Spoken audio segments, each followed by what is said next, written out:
بسم اللہ الرحمن الرحیم لقد کان لکم فی رسول اللہ اسوۃ حسنہ۔ نبی اکرم صلی اللہ تعالی علیہ وسلم کی زندگی میں آپ کے لیے بہترین نمونہ ہے۔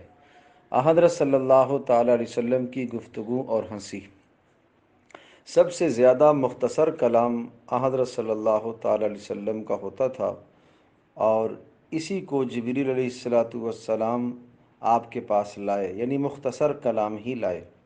باوجود اختصار کے حضرت صلی اللہ تعالی علیہ وسلم جو چاہتے اس مختصر کلام میں آپ جمع فرما دیتے، یعنی الفاظ تو مختصر اور معنی بہت وسیع ہوتا تھا۔ آپ کے آپ کلمات جامع سے کلام فرماتے تھے، جامع کلمات سے کلام فرماتے، نہ زیادتی ہوتی اور نہ بہت اختصار ہوتا، گویا موتیوں کی طرح حضرت صلی اللہ تعالی علیہ وسلم کے مبارک زبان سے یہ کلمات ایک کے پیچھے دوسرا کلمہ نکلتا چلا آ رہا ہوتا تھا،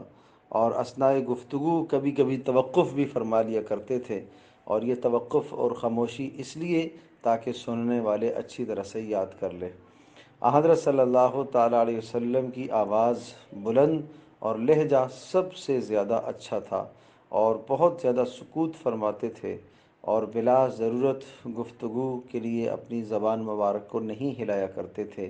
نامعقول لفظ زبان پر بالکل نہ لاتے، حالت غضب ہو یا حالت رضا ہو، خوشی کی حالت ہو، غصے کی حالت ہو، ہر حال میں حضرت صلی اللہ علیہ وسلم کی مبارک زبان سے سچ ہی نکلا کرتا تھا۔ ہمیں بھی حضرت صلی اللہ تعالی علیہ وسلم کی